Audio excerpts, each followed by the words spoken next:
Assalamualaikum warahmatullahi wabarakatuh. Salam sejahtera, salam, namo buddhaya, rahayu untuk kita semua.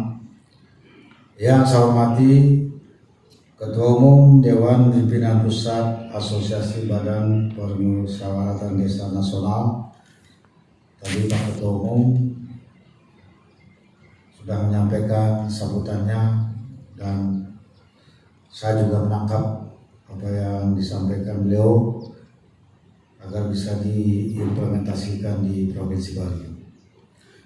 Juga Ketua DPD Provinsi Bali yang diwakili oleh Ketua Komisi 3 Provinsi Bali, Pak Anagung Murah Adi Ardana, baru dilantik jadi Ketua Komisi, Pak. Jadi kader. Kepala Dinas PMD Provinsi Bali namanya Pak Ano, Pak. Jadi orangnya gedut subur dari Kabupaten Tabanan. Jadi kadis ini orangnya baik. Apa yang saya tugaskan diselesaikan dengan baik, dengan cepat. Gitu. Termasuk memfasilitasi aspirasi dan kepentingan berkenaan dengan forum komunikasi kepala desa, dan sekarang nambah asosiasi Badan Permusyawaratan Desa Nasional Provinsi Bali sampai ke tingkat bawah. Ketua Forum Komunikasi Perbekel Provinsi Bali, Bapak Gede Pawane, ini beliaunya ini khas, Pak. Baju coklat, baju kotak-kotak, udangnya kotak-kotak sampai bawah kotak-kotak. Khas itu kotaknya hitam putih. Kurang satu harusnya merah, putih, hitam. Nah, itu jadi tridatu warnanya, jadi bagus itu. Bapak Ibu sekalian yang saya hormati, pertama saya mengucapkan selamat kepada pengurus yang tadi dilantik, sekaligus juga mengingatkan saya adanya asosiasi ini yang sebelumnya saya belum tahu. Saya terima kasih tiba-tiba melantik. Saya langsung bisa menarik satu hal yang bisa disinergikan pembangunan di Bali secara bertingkat di provinsi, kabupaten, kota, sampai ke tingkat desa. Dan di tingkat desa ada desa dinas, ada desa adat di Provinsi Bali. Kemudian juga di tingkatan atasnya dibentuk asosiasi seperti Badan Permusyawaratan Desa. Kalau kepala desa ada forum komunikasinya, kalau desa adat ada majelisnya. Jadi tatanan organisasinya di Bali ini cukup bagus, sehingga ini harus diberdayakan dengan baik untuk kepentingan pembangunan Bali dalam rangka melaksanakan visi namun Satkerti Loka Bali melalui pola pembangunan semesta berencana menuju Bali era baru, yang artinya menjaga kesucian dan keharmonisan alam Bali beserta isinya untuk mewujudkan kehidupan kerama Bali sejahtera, bahagia, skala niskala sesuai prinsip Trisakti Bung Karno, berdaulat secara politik, berdikari secara ekonomi, dan berkepribadian dalam kebudayaan dengan menyengarakan pembangunan secara terpola, menyeluruh, terencana, terarah, dan terintegrasi dalam bingkai Negara Kesatuan Republik Indonesia berdasarkan nilai-nilai Pancasila 1 Juni 1945. Jadi lengkap visi pembangunan daerah Bali ini yang sudah dituangkan diatur dalam Peraturan Daerah Nomor 3 Tahun 2019 tentang Rencana Pembangunan Jangka Menengah Semesta Berencana Provinsi Bali 2018-2023. Sebagai lembaga yang memiliki tugas penting dan strategis dalam menjalankan pembangunan di Provinsi Bali berdasarkan visi Namun Sarkenti Loko Bali ini, maka desa dan desa adat di Bali ini itu betul-betul harus diberdayakan secara optimal. Saya baru teringat karena melantik atau mengukuhkan asosiasi Badan Permusyawaratan Desa ini. Memang ini merupakan satu unsur di dalam menyelenggarakan pemerintahan desa yang memiliki tugas penting di tingkat desa.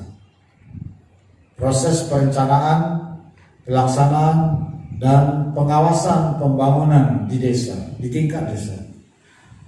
Sebagai lembaga yang bisa mewadahi, menjembatani aspirasi dan harapan masyarakat di desa. Itulah sebabnya di dalam Undang-Undang Nomor 6 Tahun 2014 tentang desa, lembaga ini diatur secara jelas. Saya perlu menyampaikan bahwa Undang-Undang Nomor 6 Tahun 2014 ini itu saya menjadi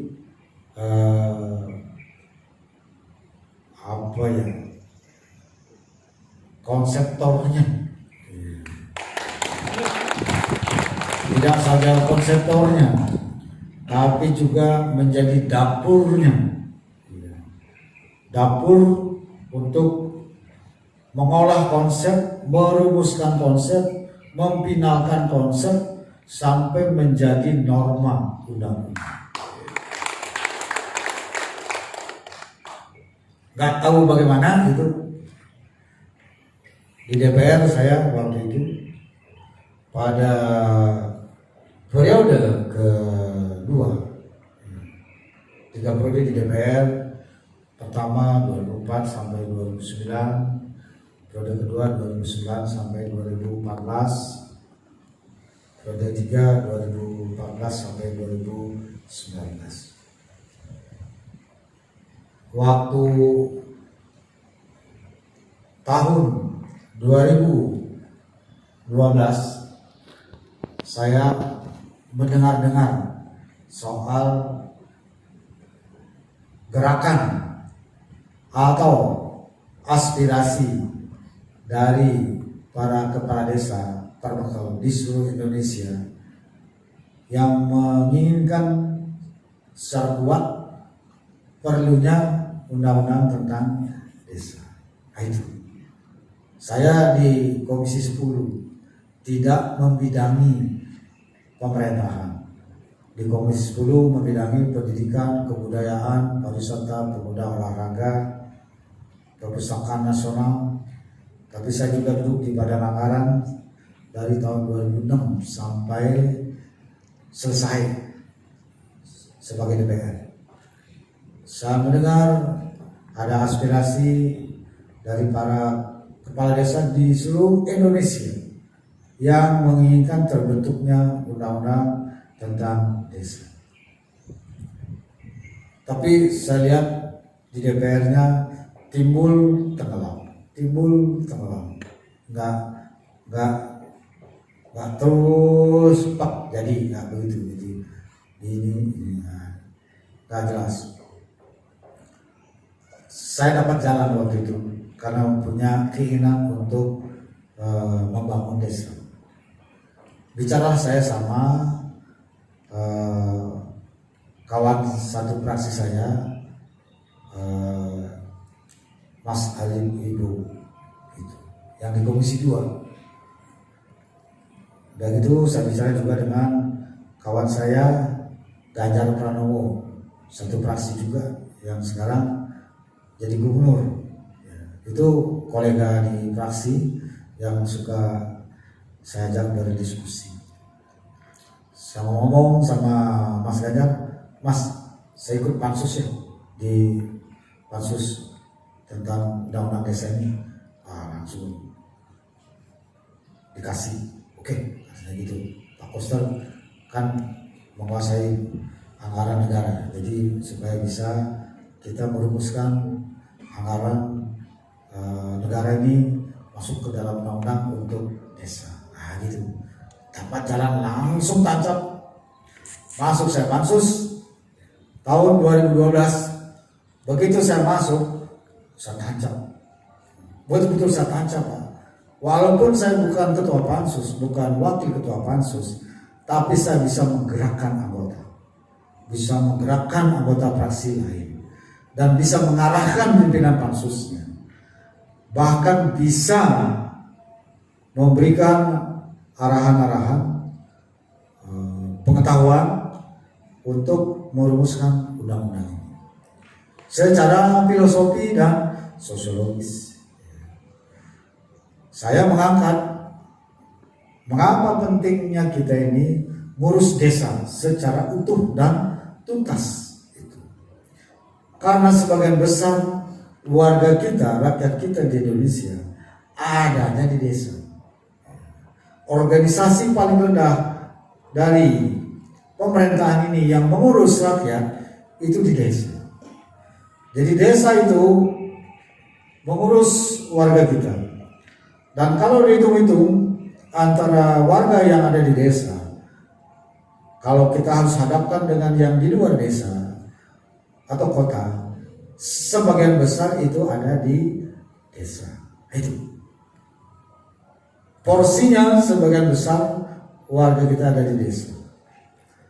Itulah sebabnya kita harus ngurus ini dengan baik, ngurus rakyat yang ada di desa. Kalau desa ini kita bangun dengan baik, di dalamnya ada rakyatnya yang sebagian besar ada di desa, berarti sebagian besar masalah bangsa ini selesai. Itulah sebabnya kita harus membangun desa, perekonomiannya, kemudian juga infrastrukturnya, sarana prasarananya, serta hal-hal yang berkaitan dengan kebutuhan strategis yang ada di desa itu sendiri.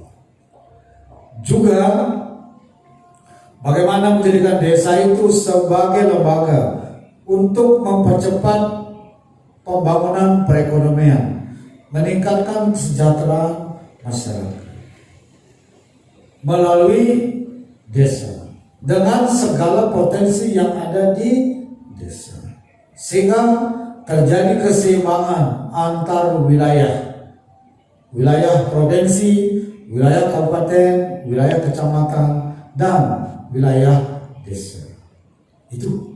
Jadi itu filosofinya ada di sana. Kemudian adalah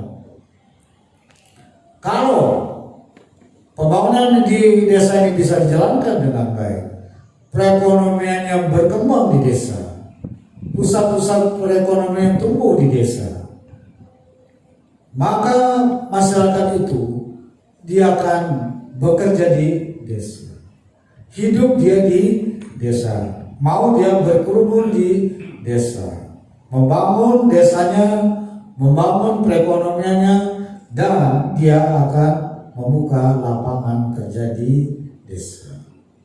Itulah sebabnya perlu lembaga-lembaga perekonomian di desa. Kalau itu bisa dilakukan, asumsinya waktu itu adalah selain meningkatkan kesejahteraan masyarakat di desa, menyeimbangkan pembangunan antar wilayah secara horizontal maupun vertikal, maka itu akan secara otomatis mengurangi arus perpindahan penduduk dari desa ke kota. Itu sebenarnya tujuan idealnya waktu saya merumuskan undang-undang desa. Maka desa harus dijadikan pusat pertumbuhan ekonomi sesuai dengan potensinya yang ada di desa. Maka di Bali juga harus petakan perekonomian yang ada di desa. Dibangun kelembagaan untuk mengurus itu. Maka muncullah perlunya badan yang berkaitan dengan perekonomian desa. Badan usaha milik desa. Nah, itu perlu dia. Kemudian juga untuk membangun desa diperlukan anggaran. Tidak mungkin pembangunan tanpa dukungan anggaran. Maka saya gigih memperjuangkan agar anggaran APBN ini bisa dialokasikan ke desa. Ayo, nggak gampang nih, nggak gampang. Tapi saya punya jurus sendiri untuk meyakinkan pemerintah.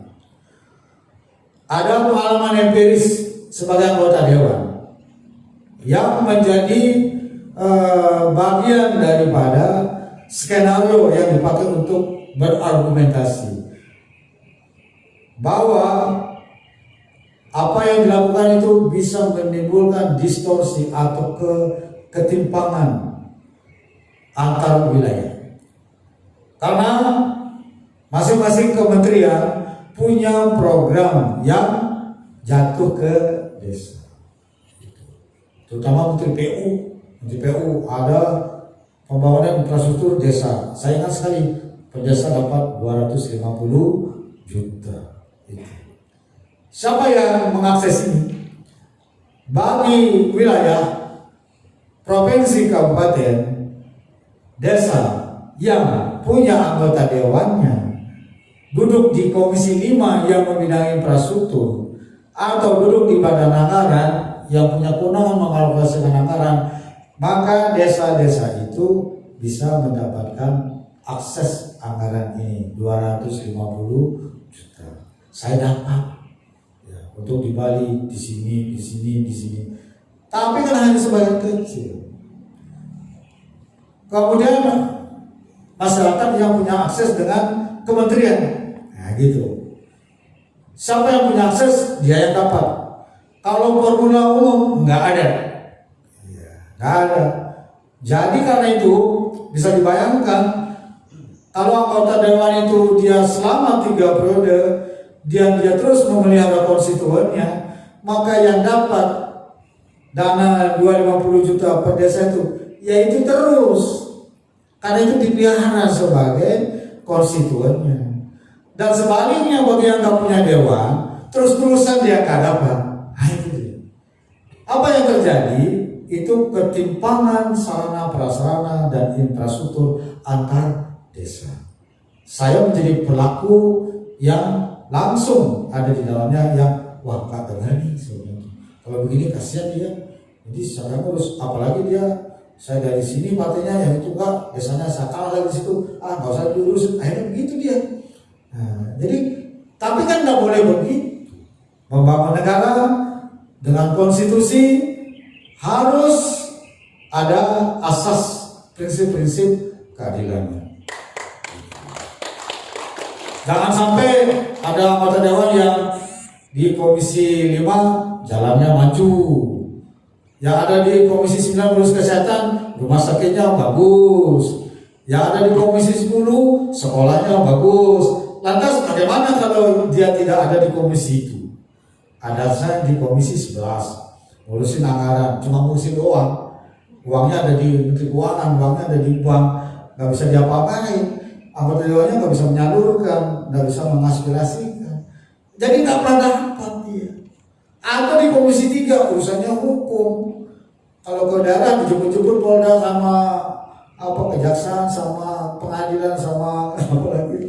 Tapi nggak bisa membawa aspirasi untuk desa. Cuma gitu, lebih yang paling dijemput pakai poreda. Emang poreda bisa dimakan nggak juga kan gitu. Jadi nggak bisa ngapain. Jadi saya hitung semua anggaran dari kementerian PU, pendidikan, kesehatan, pertanian, semua saya hitung semua. Semua punya program ke desa-desa. Wah, ini menjadi sumber ketidakadilan secara sistematis. By policy itu sudah menciptakan adanya distorsi, adanya ketidakseimbangan, adanya ketidakadilan. Karena itu negara harus mengatur untuk memastikan agar ada alokasi anggaran yang masuk ke desa secara umum.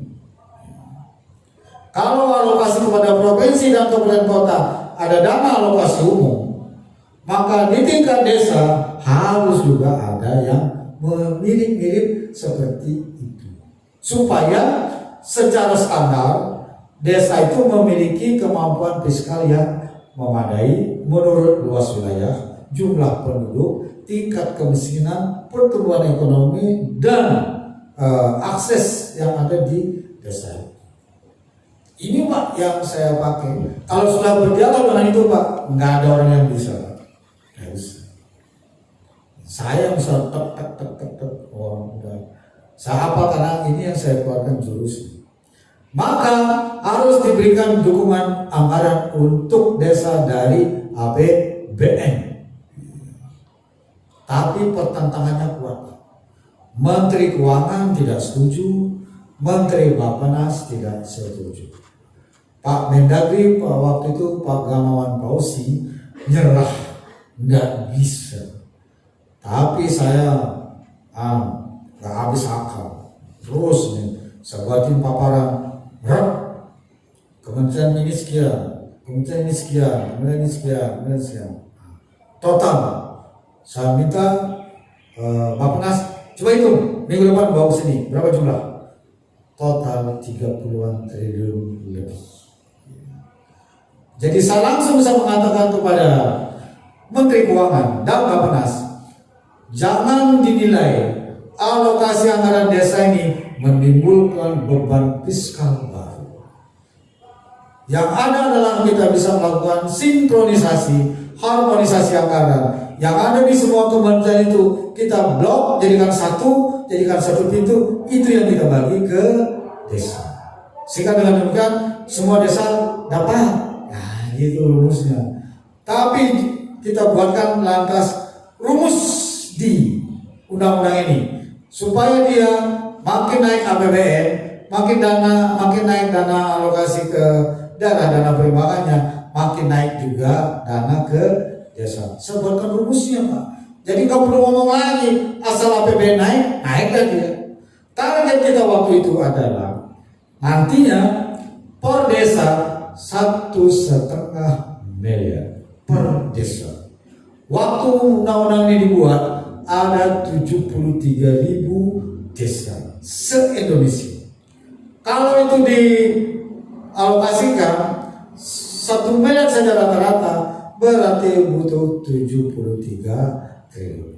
Kalau 1,5 miliar berarti kira-kira 100 triliun lebih. Nah itu. Nah, tapi secara bertahap. Maka kebetulan begitu undang-undang ini disetujui, ya, meskipun butuh waktu lama, begitu saya masuk 2012, 2013 selesai. Saat tahu saya selesai. Saya gini terus. Selesai dia sehingga 2014 awal diundangkan, jadilah Undang-Undang Nomor 6 tahun 2014. Catatannya ada Pak, yang memfasilitasi deadlock antara pansus dengan pemerintah adalah Ketua DPR Pak Marzuki Ali. 2 kali difasilitasi. Saya ngotot terus. Pokoknya kalau saya di DPR itu kalau belum dipenuhi ngomong terus, ini nggak pernah lepas, pegang terus. Sampai terwujud, plak, sampai nyala, baru saya berarti dapat. Baru sekarang Pak, Undang-Undang Nomor 14 itu berisi dia APBN-nya untuk desa, namanya dana desa. Nah itu nggak gampang bertarungnya Pak. Kalau nggak ngerti dari filosofi, konsep sampai norma dan empirisnya, nggak bisa Pak. Nggak bisa Pak. Saya maksudnya nggak bisa. Boleh tanya tuh Pak Marzuki Ali, boleh tanya tuh yang paling sering menjadi mitra diskusinya di pemerintah waktu itu di Kemendagri, Dirjen PMD-nya namanya Pak Tarmizi dari Aceh. Pak Eko waktu itu menjadi direktur, masih tetap direktur. Pak Eko yang tadi Bapak sebut tadi itu, ya bagian urusan desa. Itu orang sangat ngerti Pak, doktor itu Pak. Itu saya menjadi dapur waktu itu gini. Nah, setiap hasil ini rumusin pakai banyak orangnya Pak. Itu. Jadilah dia itu Pak. Nah, sekarang bagaimana cara mengelola anggaran ini agar dia akuntabel, berpihak pada rakyat, dan betul-betul dia bisa memberdayakan masyarakat di desa. Maka di situ diperlukan satu lembaga yang mirip-mirip lembaga dewan. Itulah namanya BPD. Nah, itu dia menjadi fasilitator rakyat, menjadi rakyat untuk mengelola anggaran di desa ini supaya kepala desanya itu mendapat masukan secara kelembagaan melalui BPD, supaya kepala desanya itu bisa mengarahkan anggaran dengan baik sesuai aspirasi dan harapan masyarakat, supaya kepala desanya tidak semena-mena kayak ngurus uangnya sendiri. Nah, kira-kira begitulah dia. Ya kayak pemerintah lah, ada dewan kan gitu. Itu tujuannya. Jadi BPD ini itu penting Pak dalam konteks itu. Untuk itu Pak. Jadi bagaimana proses perencanaan dari masyarakat. Makanya kan ada apa namanya itu? Musyawarah desa. Itu kita rumuskan Pak. Dulu udah ada Pak. Itu musyawarah desa kita bikin Pak, musyawarah desa. Ya ada perwakilan-perwakilannya yang memfasilitasi adalah BPD-nya. Bikinlah itu Pak. Nah, kita membuat sistem bagaimana mengelola anggaran itu agar betul-betul sesuai aspirasi masyarakat, akuntabilitas dan pertanggungjawabannya. Nah, sekarang ini Bali dapat berapa dia? 650-an miliar ya. Desa di Bali totalnya 636. Ya, 636. 80 kelurahan. 636 desa, kalau dapat 657 ya? Berapa ini sih? Berarti 1 miliar lebih dikit rata-ratanya per desa. Tapi kan nggak sama ukurannya. Ada yang kurang dari 1, ada yang lebih dari 1. Tapi itu besar Pak. Ya, besar Pak. Dulu kan nggak ada ginian Pak. Bapak harus bersyukur dan berterima kasih sama saya. Nah, karena saya bisa melakukan ini Pak.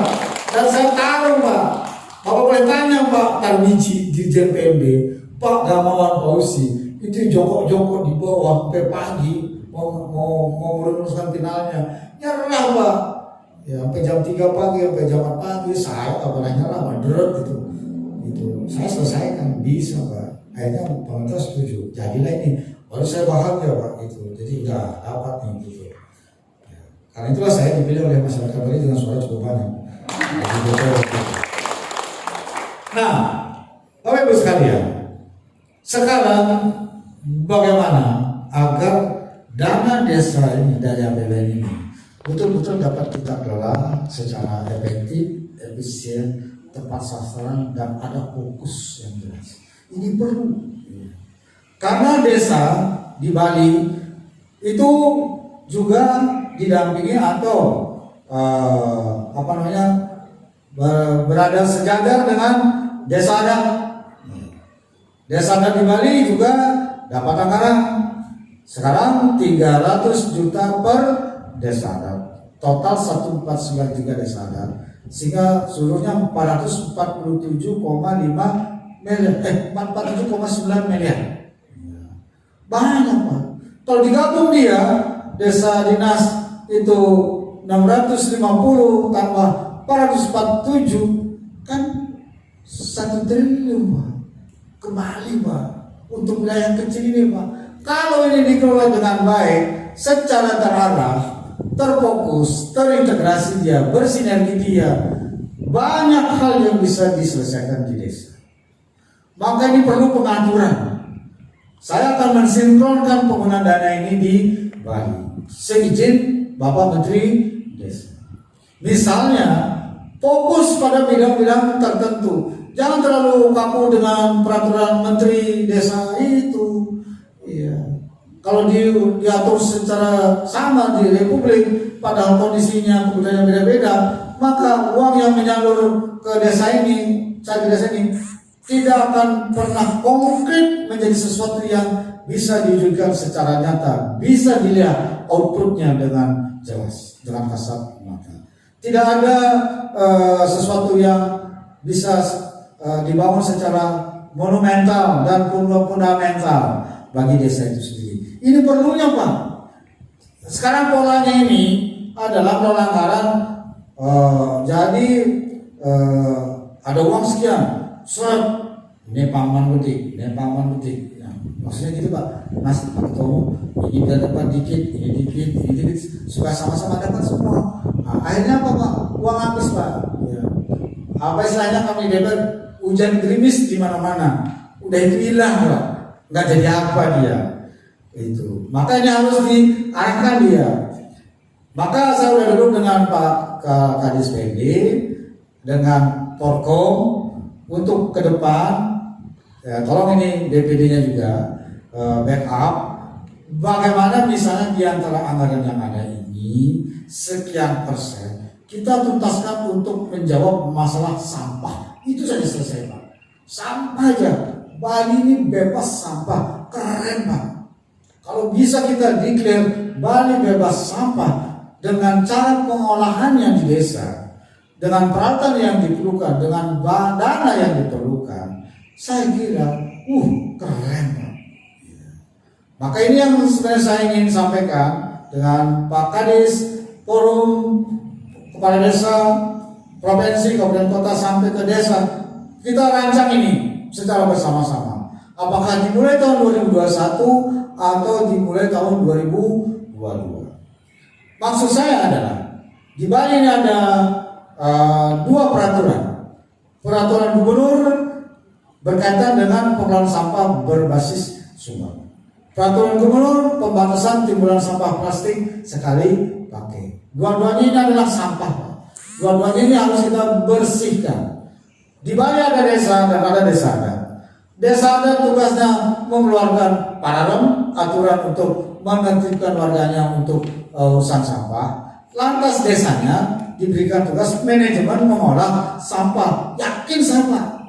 Kalau ini bisa dikira Pak, memang butuh berapa sih untuk sarana-sarana yang kayak dibikin di desa apa itu ya? Punggul ya? Desa Punggul di Batu kan bagus sekali itu. Best practice-nya bagus banget. Mungkin ada lagi desa lain yang punya cara lebih bagus untuk mengolah sampahnya. Di desa Punggul itu nggak ada lagi sampah Pak, semua udah diolah, habis sampah di desanya dia. Di desa dia itu semua terolah Pak, dan dari hasil olahnya itu bermanfaat lagi. Di tingkat rumah tangga gimana ngumpulnya, udah itu dialirkan dia ke titik tertentu diolah gitu. Jadi teknologinya simpel sebenarnya, tinggal ini berapa butuh uangnya, di mana tempat untuk olah sampahnya, perlu tanah dia. Waduh, kalau itu dengan 600 juta selesai, kita Bali bebas sampah. Top Pak, di Indonesia, di dunia bisa top Pak, apalagi daerah wisata. Karena daerah wisata ini harus bersih sebagai satu lingkungannya itu. Kalau Bapak BPD setuju, kita arahkan ke sana Pak. Saya berencana bersurat kepada Menteri Desa. Nanti gara-gara COVID sama lagi urus pilkada terhenti, padahal saya mau duduk sama Pak Kadis sama Pak Porkom. Ayo kita ini sama bersurat kepada supaya berapa perlu anggaran ini untuk olah sampah di desa. Kalau 636 desa ini selesai olah sampah, keren Pak. Maka nggak perlu lagi kalau TPS umum itu cukup untuk Denpasar lah, karena lahan untuk olah sampah di desa nggak ada itu. Jadi yang di kabupaten itu selesai Pak. Alur sampah ini itu nggak lagi kemana-mana, selesai di hulu, selesai di desa dia, di rumah tangga bagaimana dia memilah, nah itu. Dan ada peraturan gubernur tidak boleh buang sampah di danau, di sungai, di mata air. Bali ini keren Pak. Bapak pikir deh kebijakan saya namun saat itu loh ke Bali ini lengkap sekali Pak. Jadi betul-betul ini integrated, komprehensif sekali. Nah ini kalau kita anggarkan, Bapak dapat 1 miliar, gitu kan ya, 1 miliar. Bagaimana kalau misalnya 400 dipakai butuhnya total 700, sharing provinsi sekian, kabupaten sekian, jadi Pak bersih ya Pak, asal sekarang betul-betul satu alat pengolahnya itu benar, dioperasikan dengan benar, bagaimana cara mengolahnya, dan memastikan sampah itu bisa habis di tingkat desa. Kalau Punggul bisa, masa yang lain nggak bisa? Bisa lah.